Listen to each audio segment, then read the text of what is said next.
Hey all, so second war this season here, second war with the new Ex Magica tactic, and we have a bunch of tactic fights this time. We've got Longshot and Toad, and we're really showing off both of them.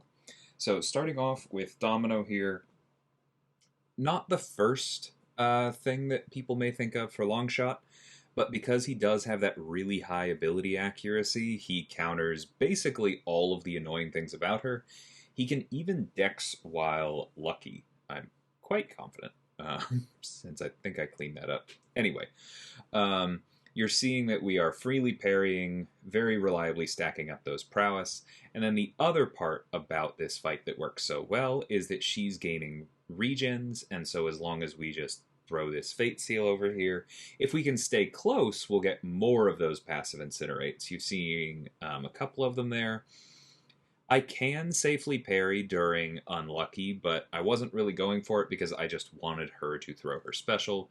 You see that when our Good Karma, when our Pure of Heart, expires there and the Good Karma transfers over, that's where all of those other passive incinerates come from. We nullify a regen there. I take a very small risk, land another incinerate with the Fate Seal, and now we just need to throw this special one, convert a few bad karma into incinerates, and we are good to go. Very, very strong fight there. Took some block damage. Could have taken less, honestly, if I'd played it a little bit differently. But I was just trying to stay safe. Had plenty of potions, and there we go. Moving on to Toad versus Jabari here. Good placement for Jabari if you assume that the Masochism triggers, right? But with the update to the tactic, allowing the prowess to reduce purify ability accuracy, you'll see that we are able to pretty freely hit in here. We're just keeping that tactic prowess up with that darker icon, and then we don't have to worry about her being unblockable. Even if she does go unblockable, it's not the end of the world because she's never going to build up her Huntress charges because we're going to keep gaining prowess, right? Both in our own kit and from the tactic. Not really getting great poison results here, but that's just bad RNG. It is what it is. Or the fight probably would have been over already. That's fine. We'll get this down. Here's another special one. Not getting good crit luck either, which is a little bit weird for a 6-star Jabari, but you know, you can see just how strong Toad is for this, and we get it down and move on. Toad is generally a good Jabari counter because remember, the scariest thing about her is her charges. Anybody who reliably gains prowess can turn her off, and on this particular tactic, that means that pretty much any tactic attacker handles her quite well. Still a decent defender on certain nodes, but I don't think there was much to her on that one. Move on to Rintrah here. I have Photon for a later fight. Photon basically just turns off Rintrah by being immune to neutralize, so he never gains any charges. And he's basically just kind of a sack of hit points that we wait for to throw specials. Nice and simple here. We're just doing our normal Photon, parry, medium, 3 lights. We throw a heavy here to allow us to crit. We're going to have to throw another one later, but we're just building up to that special too. Here he throws a special, gives us another charge. We're in good shape here. Parry, medium, light, and now we are in pure light form. Immediately throw the special 2. That gives us the untouchable. As expected, he immediately throws the special 1, and we heavy counter it, both to pause our charge fall off and to get that Sunder back up so that we can crit twice on that special 1 there, really start making a difference. We're going to punish again to get that pause, use the Striker to just continue landing hits, and then throw the special 1 here to close it out. Definitely one of her best matchups, and on a node that doesn't really do anything to make Rintrah more dangerous. We move on to Aarkus here, and we don't really have an answer to Rich Get Richer directly until we get to our special 2, so we may have to deal with a little bit of power gain here. But the other thing is that if we just dex once and get the precision buff, then that'll be fine. You'll notice that I'm not even bothering with that. I don't even worry about the cold snap landing because I am just gunning to the special 2. We take a little bit of damage, and now this fight is basically over.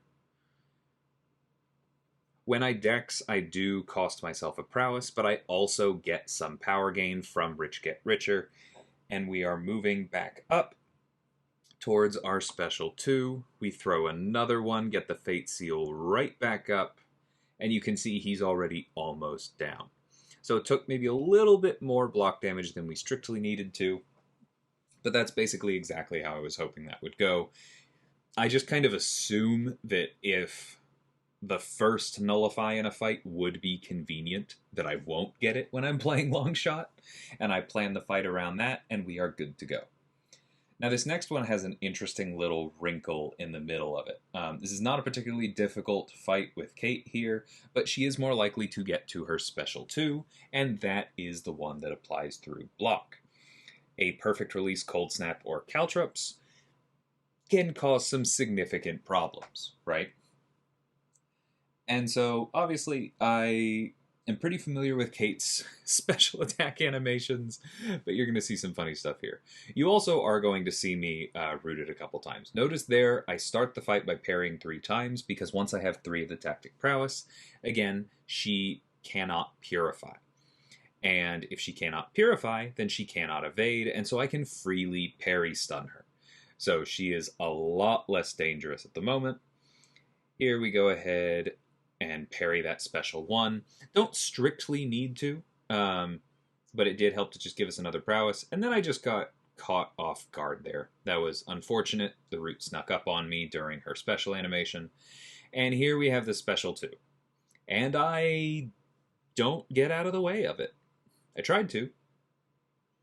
Didn't work out. But that's fine. I'm going to see if I can just go the rest of this fight without ever using my dash animation. And I can. So that goes down nice and easy.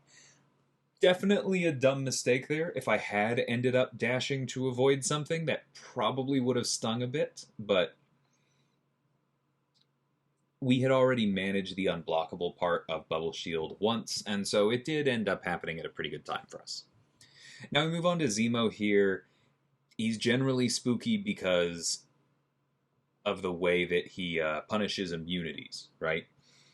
If you have resistance, that's great, but if you have immunity, like we do to poison, then he is going to stack some of those Furies, and then he can land giant crits through block. Now the good news is that Toad is a villain, or more specifically, not a hero, and so we don't really have to worry about the extra critical damage into block, but we still need to be careful here, right? See, he does have now up to 3 of those Furies. There, he burns them with a crit into our block. Thankfully, only 1 disorient up, or that could have hurt a little bit more. But that is kind of what we were afraid of. Not the end of the world, though, right? The rest of this fight is still going very well. Those passive poisons are ticking away at him. Note that his 5 cleanses have come back. I'm being very deliberate when he has those cleanses about doing longer combos, more light attacks, fewer mediums, to make sure that I don't burn through them too quickly, so that I can get to my special 1s and use those to burn through the cleanses. I was pretty sure that that last special 1 was going to finish there, but you'll see how I manage that and make sure that we get through the cleanses in a timely fashion. The one other thing I will point out about that fight that sometimes people forget is that Toad can also gain his Regen, which increases his chance to place poisons when inflicted with Incinerate. So he is immune to 1/2 of Hazard Shift and benefits from the other. He doesn't reduce the damage of the Incinerate, but he will regen from it. So it's something that you can plan around and allows him to play a little bit more freely. So then we have America Chavez here with Photon. As I've said before, Photon was aimed very much at Mystics on Conflictor in particular, and she continues to be very good at that. There will be power gain. She doesn't turn things off entirely, but you don't really have to worry about the node, and that makes things easier. You just have to understand that your opponent is an America Chavez that will throw more specials, and they will hurt a bit more.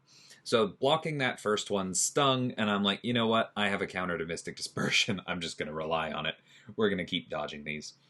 Totally fine for her to throw more of these special ones. It actually benefits us a little bit for her to have a single dimension, because that means more specials thrown, more specials punished. We ramp that much better, right? Here she throws this. Stings a little bit into block, but we had kind of slowed down our combos enough that she didn't have the... I've already forgotten what that is called. It's not Pierce. The blue passive that increases block penetration that this node gives you. Puncture, that's the one. When she gains a prowess. And so the special 2 didn't hurt as bad. Sorry, total brain fart there. But yeah, very, very good fight for Photon. Like I said, it actually helps us a little bit to start the fight with her throwing a single heavy, and then we just stayed aggressive after that to keep her from throwing too many more. So, good second war for me, had some more tactic fights. I think I'm going to see quite a bit of Toad this season, and hopefully some more of Longshot too. Love playing both of them. I definitely think that these are not some of the hardest tactic fights, right? I'm not going to hide that. But I do think they are still pointing to a lot of what you look for here, right? Remember that the tactic can counter Purify. Remember that hitting into block with longer combos, obviously not full ones, but longer combos gives you more of those prowess. Remember that you can parry even if you don't punish that parry for some reason or another. You can still land the actual well-timed block and gain the prowess that way. You can parry specials. That's something that you want to practice. There are ways around this tactic that make it a lot more controllable. It's going to be a learning experience for all of us. I won't pretend that SSx had an amazing war too, but we're trending positive. Hopefully we keep doing that. And hopefully that goes for a lot of us. Anyway, until next time, thank you so much for watching, and take care.